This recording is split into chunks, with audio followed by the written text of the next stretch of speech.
Yan, nagsara muna kami at may aasikasuhin kami at mamaya magbubukas kami ulit.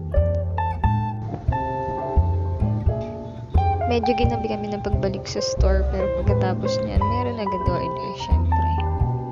At sunod-sunod na rin naman na yan.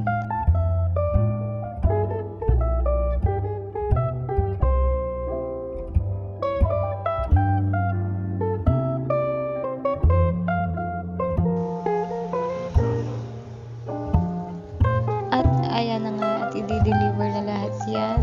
At anyway, happy 2 months. Boss Chang Cafe and Pastil.